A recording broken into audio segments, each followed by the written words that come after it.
Good morning, dear students. So till now we have completed about mechanism of breathing along with the main two processes, that is inspiration and expiration during breathing process. Now we are moving towards gaseous exchange. So how exchange of gases takes place during breathing exercise? Okay. So gas exchange occurs between number one, alveoli and blood, and number two, blood and tissue.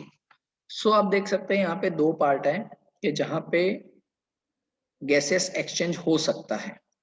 एक junction है या एक location है that is alveoli and blood, और दूसरा जो junction है, दूसरा जो पॉइंट है that is the opposite and, that is blood and tissue. Alveoli are the primary site of the gas exchange. Okay, so they are primary site of the gas exchange. वहां से gases exchange शुरू होता है.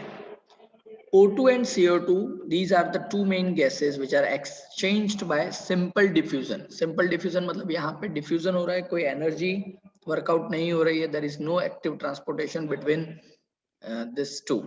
Okay, तो यहाँ पे जो भी exchange होने वाला है that is through simple diffusion. Okay.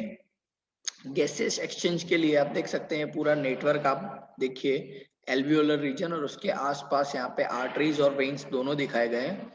You can see over here. इस डायग्राम को समझना बहुत जरूरी है.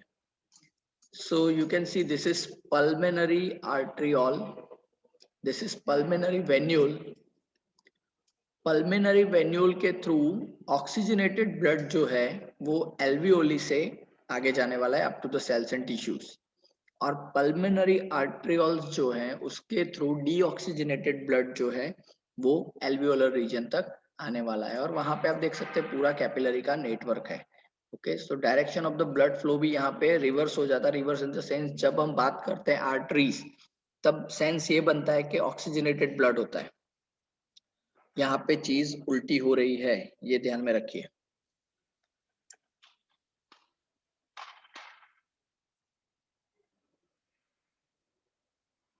सो gas exchange depends on some factors. कौन कौन से फैक्टर्स हैं जो गैसेस एक्सचेंज को मेंटेन करते हैं? Number one, pressure and concentration gradient. Number two, solubility of the gases. Number three, thickness of the membrane.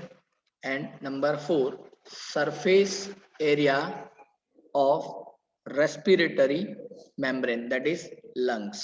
Okay, तो एक तो प्रेशर यहाँ जिसको आप बोल सकते हैं कंसंट्रेशन ग्रेडियंट. तो किसका प्रेशर और किसकी कंसंट्रेशन? तो obviously we are talking about gases, उनके प्रेशर और कंसंट्रेशन की हम बात कर रहे हैं. दूसरा जो है that is solubility of the gases, gases कितने सॉल्युबल हैं. Number three, thickness of the membrane. कौन सी थिकनेस? तो ऑब्वियस है कि एक तो एल्वियोली जो है उसकी मेम्ब्रेन की थिकनेस, नंबर टू टिश्यूज जो है उसकी थिकनेस, उसकी मेम्ब्रेन जो है मतलब वो जो सेल्स है उनकी मेम्ब्रेन की thickness. And number four, surface area of respiratory membrane, that is पूरा जो आपके लंग्स हैं उनका जो ओवरऑल सरफेस एरिया है उसके ऊपर भी ये डिपेंड करता है. सो पहला तो है आपका प्रेशर एंड कंसंट्रेशन ग्रेडियंट, उसके ऊपर ये कैसे डिपेंड करता है. So now you can C pressure and concentration gradient आपके गैसेस एक्सचेंज को कैसे अफेक्ट करता है वो आप समझिए. So the individual pressure of the gas in a gas mixture is called partial pressure. Okay, overall जब हम गैसेस के बारे में बात करते हैं that is a mixture of different gases मतलब एयर. ओके, और उसमें से पर्टिकुलर एक इंडिविजुअल गैस का कितना प्रेशर है उसको बोला जाता है partial pressure. Partial pressure of O2 and CO2 जिसको हम साइन करेंगे PO2 एंड PCO2, वो अलग अलग लोकेशन पे कितना होता है ये भी एक इम्पोर्टेंट नीट क्वेश्चन है, तो वो भी आपको फिगर्स याद रखने हैं. तो पार्शियल प्रेशर ही यहाँ पे one of the major factor बन रहे हैं गैसेस एक्सचेंज के लिए. तो एक जो है दैट इज एटमॉस्फेरिक एयर, उसमें O2 की कंसंट्रेशन कितनी है? सो 159 पार्शियल प्रेशर है उसका, और CO2 है दैट इज 0.3। एल्वियोली में आते आते आप देखिए क्या हो रहा है, partial pressure of O2 is decreased, okay, 2/3 हो गया ऑलमोस्ट, दैट इज 104। और CO2 देखिए कितना पार्शियल प्रेशर उसका बढ़ा है, दैट इज 40। डीऑक्सीजनेटेड जो अपना ब्लड होता है, जो टिश्यूज में से एल्वियोली तक आता है, उसमें ऑक्सीजन ऑब्वियसली कम होने वाला है, दैट इज 40, और CO2 की कंसंट्रेशन वहां पे बढ़ जाएगी, दैट इज 45, क्योंकि उसमें ज्यादातर CO2 होने वाला है। ऑक्सीजनेटेड जो अपना ब्लड है उसमें ऑक्सीजन की कंसंट्रेशन 95 है, और CO2 की कंसंट्रेशन जो है दैट इज 40। मतलब ये अपने अल्वियोली से जो लेके जाता है ब्लड, उसके अंदर जो प्रेशर उसकी हम बात कर रहे हैं। अल्टीमेटली जब टिश्यूज में पहुंचते हैं तो वो डीऑक्सीजनेटेड ब्लड जो है उसके लेवल का ही ऑक्सीजन और कार्बन डाइऑक्साइड का कंसंट्रेशन हो जाता है, दैट इज 40 एंड 45। अब यहाँ पे देखिए इस डायग्राम में भी इसको समझिए, ये आपका एल्वियोलर रीजन है जो एयर इंस्पायर कर रहा है, इंस्पायर कर रहा है। वहां पे आप देख सकते हैं एयर में तो बाहर जो कंसंट्रेशन है ऑक्सीजन की दैट इज 159 और CO2 की दैट इज 0.3। यहाँ पे ऑक्सीजन की जो कंसंट्रेशन बढ़ रही है दैट इज 104 एल्वियोलिज में, और CO2 की दैट इज 40। अब यहाँ से एल्वियोली जो है वो किसके साथ कनेक्टेड है? तो वो एल्वियोली कनेक्टेड है ब्लड सर्कुलेटरी सिस्टम के साथ। एल्वियोली क्या करता है? एल्वियोली अपना जो ऑक्सीजन है वो पल्मिनरी वेन को देता है, okay, you can see the red part entire this one. वो अपना ऑक्सीजन जो है वो पल्मिनरी वेन को देता है। पल्मिनरी वेन जो है वो ब्लड लेके कैरी करता है उसको हार्ट तक, और जब ये हार्ट तक पहुंचता है वहां से ये हार्ट में से ब्लड पंप आउट होता है through systemic artery. Systemic arteries का मतलब क्या है? अपने बॉडी में जितने भी सेल्स हैं, जितने भी टिश्यूज, ऑर्गन्स या जितने भी सिस्टम्स हैं, अल्टीमेटली वहां तक ऑक्सीजन कैरी करके जाना। तो सिस्टमिक आर्टरीज जो है वो ब्लड को कैरी करके जाते, ऑक्सीजन को कैरी करके जाते हैं, ऑक्सीजनेटेड ब्लड को अल्टीमेटली कैरी करके जाते हैं to the all the tissues, all the cells. तो आप देख सकते हैं यहाँ पे O2 ऑक्सीजन पहुंच रहा है आपके टिश्यूज के यहाँ, और उस दौरान जो ब्लड के अंदर ऑक्सीजन की कंसंट्रेशन होती है दैट इज 95, और कार्बन डाइऑक्साइड की कंसंट्रेशन होती है दैट इज 40। तो ऑब्वियस है कि O2 की कंसंट्रेशन फेवर कर रहे हैं उसके एब्जॉर्प्शन के लिए, मतलब डिफ्यूजन के लिए। तो इसीलिए हायर कंसंट्रेशन जो है ऑक्सीजन की वो डिफ्यूजन में हेल्प कर रहा है, और इसी वजह से O2 जो है वो डिफ्यूज हो रहा है आपके टिश्यूज में, और वहां पे वो मेटाबॉलिक प्रोसेसेस में यूज होने वाला है। जबकि CO2 का क्या होने वाला है? तो CO2 की कंसंट्रेशन टिश्यूज में ज्यादा है दैट इज 45, ओके, और वहां से ये रिटर्न निकलेगा after metabolism to the systemic veins. Systemic veins का मतलब क्या है? ऐसे वेन्स के जो मेटाबॉलिज्म हो जाने के बाद डीऑक्सीजनेटेड ब्लड को कैरी करके लाते हैं हार्ट तक, उसको बोला जाता है सिस्टमिक वेन्स।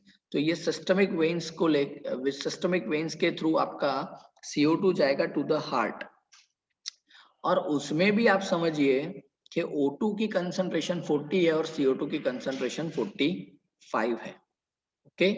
टिश्यूज में भी यही कंडीशन रहने वाली है जो आपके सिस्टमिक वेन्स में है, और ये हार्ट में जाने के बाद वहां से ये वेंट्रियोल के थ्रू पंप आउट होने वाला है through pulmonary artery, deoxygenated blood, मतलब CO2 वाला ब्लड, ऐसा हम बोल सकते हैं।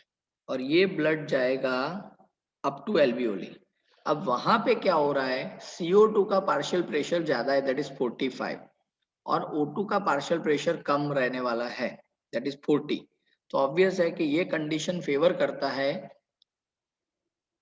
कि CO2 जो है वो पल्मिनरी आर्टरी को छोड़ के एल्वियोली में जाए, क्योंकि एल्वियोली और पल्मिनरी आर्टरी जो है उन दोनों के बीच जब हम देखते हैं कंसंट्रेशन का difference that is partial pressure का डिफरेंस, तो वो बहुत ज्यादा है, क्योंकि डीऑक्सीजनेटेड ब्लड में 45 कार्बन डाइऑक्साइड है और एल्वियोली में 40 है।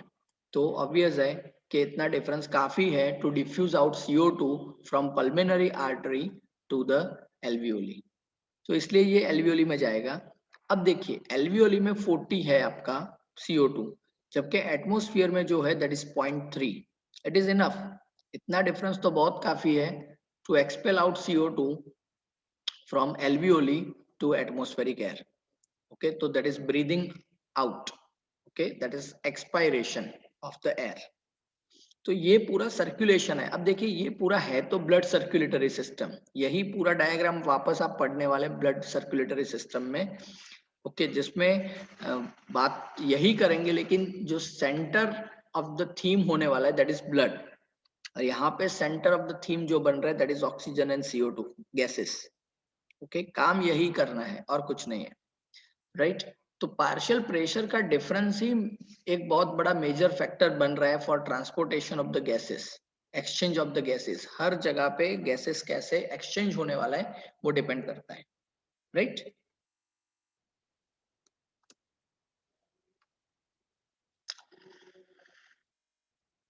Fine. PO2 that is partial pressure of O2 in alveoli is more, that is more than, that is 104 उसका partial pressure है, that is in the blood capillaries which is 40.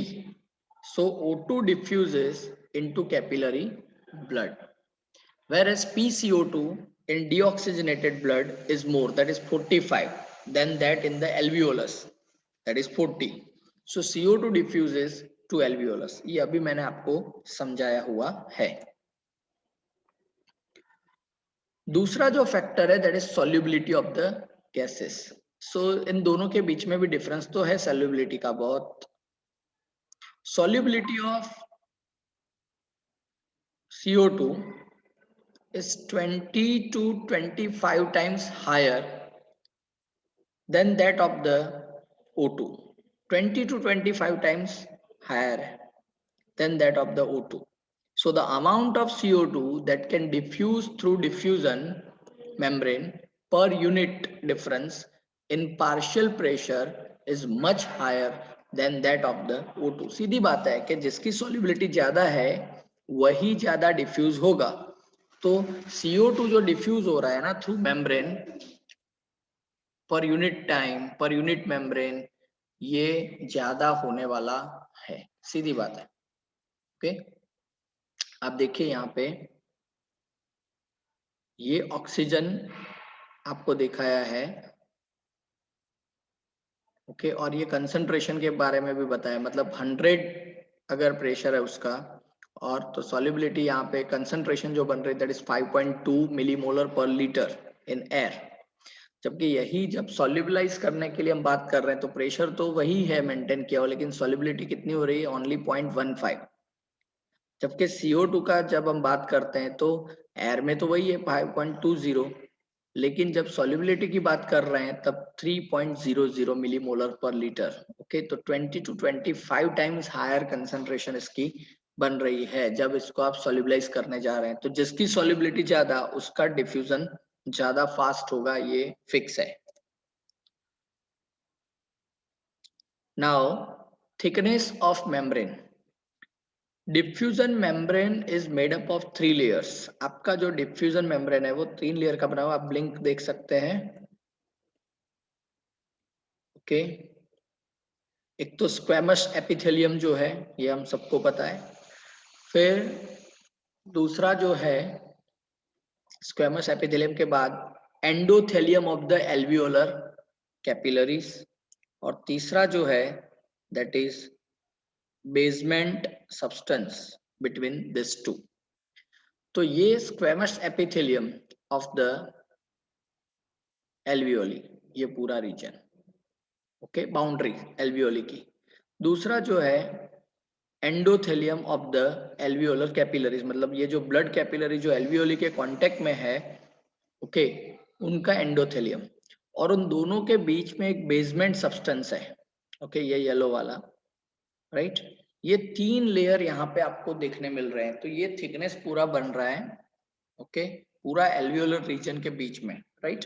तो ये आपको block करके भी दिखाया हुआ है। एल्वियोली में सपोज ये जो अपना कर्सर है रेड वन, ओके, वो मान लीजिए कि ऑक्सीजन गैस का एक मॉलिक्यूल है जिसको अगर इस तरफ आना है यहाँ पे कैपिलरी के अंदर, तो उसको 3 मेम्ब्रेन क्रॉस करने हैं। एक तो स्क्वेमस एपिथेलियम क्रॉस करना है, फिर बेसमेंट सब्सटेंस को क्रॉस करना है, और फिर उसमें से आपका जो एंडोथेलियम है कैपिलरी का, वहां से होते हुए वो अंदर आ सकता है। Okay, its total thickness is only about 0.5 micrometer. It enables easy gas exchange. भले ही 3 मेम्ब्रेन है यहाँ पे कुल मिला के, लेकिन ओवरऑल थिकनेस तो 0.5 माइक्रोमीटर ही है, और इसी वजह से यहाँ से गैसियस एक्सचेंज जो होता है वो बहुत इजीली पॉसिबल हो सकता है। Number 4, surface area of respiratory membrane. तो the surface area of a human lung is equal to a tennis court. आप समझिए, एक ह्यूमन लंग जो है उसका ओवरऑल सरफेस एरिया जो है that is like a tennis court, उतनी उसके कारपेट एरिया बन रहा है पूरा। ओके, उतना वो एक्सपांड हो रहा है, इतना समझ के चलिए। सो ये कैसे हुआ? सिर्फ एक बलून के जैसे ही अगर लंग्स होते बड़े, तो इतना surface area was not possible, it would not be possible anyway. लेकिन ये कैसे बढ़ रहा है? तो because of the presence of the alveoli. ये छोटे छोटे जो एल्वियोली ग्रेप्स जैसे, वही सरफेस एरिया को यहाँ पे इंक्रीज कर रहे हैं। और ये इंक्रीज कर रहे हैं, इसका मतलब क्या है कि ये जो इंक्रीज कर रहे हैं सरफेस एरिया को, उसकी वजह से गैसियस एक्सचेंज का जो ओवरऑल जो है वो भी इंक्रीज होता है। ओवरऑल गैसियस एक्सचेंज भी यहाँ पे इंक्रीज होता है। Okay, so alveoli are responsible for increase in the overall surface area, और ऑब्वियस है कि जितना सरफेस एरिया इंक्रीज होगा उतना गैसियस एक्सचेंज भी यहाँ पे इंक्रीज होने वाला है। ओके,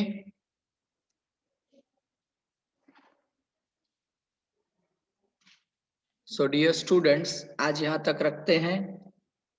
नाउ इसके बाद जो टॉपिक है दैट इज गैस ट्रांसपोर्ट। आज हमने एक्सचेंज पढ़ा, नेक्स्ट सेशन में हम पढ़ेंगे गैसियस ट्रांसपोर्ट, उसके बारे में हम देखेंगे। Okay, so till then properly go through this particular session, और अगर आपको कोई डाउट या क्वेश्चन है, you can ask through WhatsApp, through calls. Have a nice day.